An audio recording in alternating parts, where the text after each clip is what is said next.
ಶಿವಣ್ಣ ಬಂದರೆ ನೀನು ಯಾಕಕ್ಕ ಹೆದರ್ಕೋಬೇಕು? ಏನಿಲ್ಲ. ಅದೇನು ಬಂದಿದ್ದು ಹೇಳು. ಲೀಲಕ್ಕ, ಇನ್ನೊಂದು ಗ್ಲಾಸ್ ನೀರು ಕೊಡ್ತೀಯಾ? ಅಷ್ಟೇನಾ?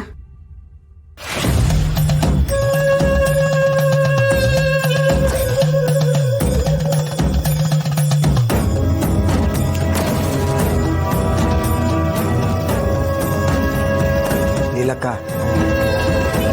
ಗುಂಡಮ್ಮ ಶಿವಣ್ಣನಿಗೆ ಮಾತ್ರ ಅಲ್ಲ, ನನಗೂ ತಂಗಿನೇಯ. ನನ್ನ ತಂಗಿ ರಶ್ಮಿಗೆ ಅನ್ನ ಕೊಡದೆ ಉಪವಾಸ ಹಾಕಿರೋ ವಿಷಯ ಅಣ್ಣನಿಗೂ ಗೊತ್ತಾಗೈತೆ.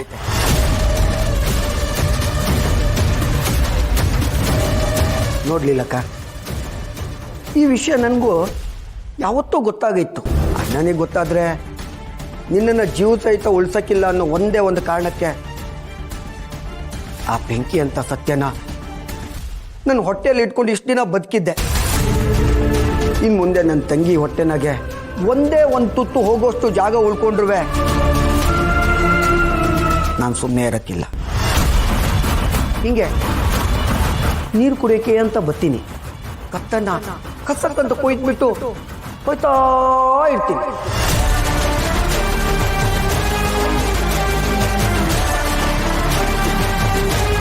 ಏಯ್ ಗುಡಂಬಿ, ಏನ್ಲ ಹೇಳ್ತಿದ್ಯಾ? ಇರಕ್ಕ, ಇನ್ನು ಮಾತು ಮುಗ್ದಿಲ್ಲ. ಶಿವಣ್ಣ ಏನು ಬೇಕಾದರೂ ಮಾಡ್ತಾನೆ. ಅವನಿಗೆ ಕೋಪ ಹೊಸಿ ಜಾಸ್ತಿ. ಆದರೂ ಸುಮ್ಕೆ ಅವನೇ. ಯಾಕೆ ಹೇಳು? ಶಿವಣ್ಣ ಅಕಸ್ಮಾತ್ ನಿನ್ನನ್ನು ಕತ್ತರಿಸಾಕ್ಬಿಟ್ರೆ ತನಗೆ ಅಂತ ಸಂಸಾರ, ಹೆಂಡ್ರು, ತಂಗಿಯವರೆಲ್ಲ ಅವರೇ. ಅವ್ರನ್ನ ಬಿಟ್ಟು ಜೈಲಿಗೆ ಹೋಗ್ಬೇಕಾಯ್ತದಲ್ಲ ಅಂತ ಒಂದು ಪಕ್ಷ ಸುಮ್ಮನೆ ಇದ್ರೂ ಇರ್ಬೋದು. ಆದರೆ ನನಗೆ ಹೆಂಡತಿ, ಮಕ್ಕಳು, ಹೇಳೋರು ಕೇಳೋರು, ಹಿಂದು ಮುಂದು ಯಾರೂ ಇಲ್ಲ. ಅವಾಗಲೇ ಹೇಳಿದ್ನಲ್ಲ, ಮಚ್ಚು ತಗೊಂಡು ಕೊಯ್ದ್ಬಿಟ್ಟು ಹೋಯ್ತಾ ಇರ್ತೀನಿ ಜೈಲಿಗೆ.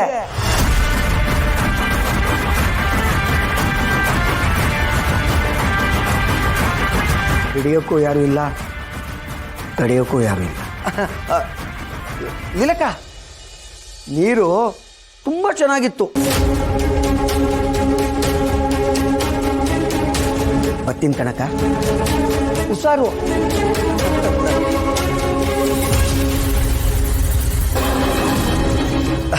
ಅಕ್ಕ, ಕೊಡೋದೇ ಮರ್ತಿದ್ದೆ.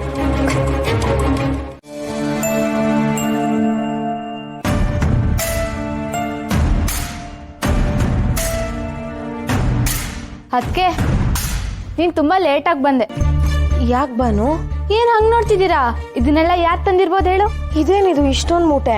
ಅಕ್ಕಿ, ಬೇಳೆ, ತರಕಾರಿ, ಸೊಪ್ಪು ಎಲ್ಲ ತಂದಿದ್ದಾರೆ. ಓ, ಮಾವ ಬಂದಿದ್ರಾ? ನಿಮ್ಮ ಮಾವ ಅಲ್ಲ ಅದಕ್ಕೆ, ನಮ್ಮ ಬಾವ ತಂದಿದ್ದು.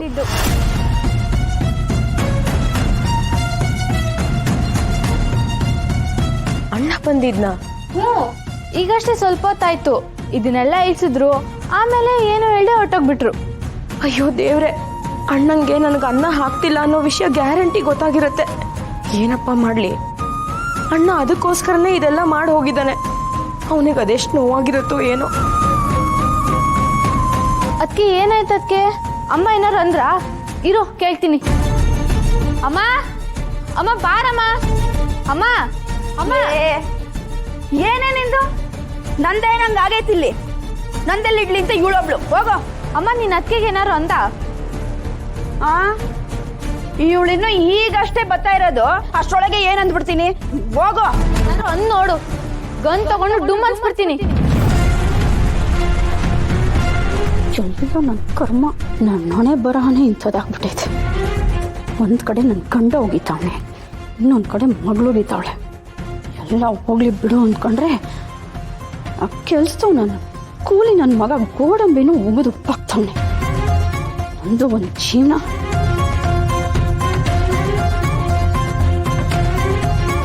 ಅದಕ್ಕೆ ನಂದು ಓದ್ಕೊಳ್ಳೋದಿದೆ, ನಾನು ಬರ್ತೀನಿ.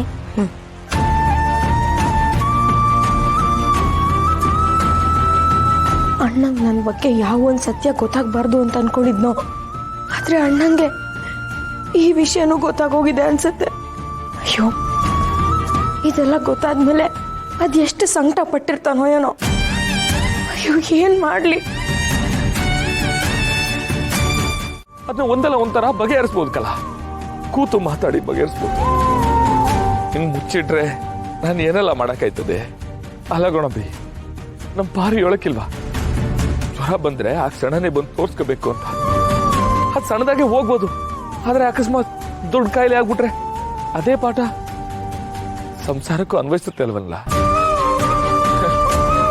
ಊರ್ ಜನ ಎಲ್ಲ ಹೇಳ್ತಿದ್ರು, ಶಿವಣ್ಣಂತರ ಅವನ್ ತಂಗಿರ್ನ ಯಾರು ನೋಡ್ಕೊಳಕ್ಕಿಲ್ಲ, ಇಂಥ ಅಣ್ಣಯ್ಯ ಎಲ್ಲೂ ಸಿಗಕ್ಕಿಲ್ಲ ಅಂತ ಮಾತಾಡ್ತಿದ್ರು.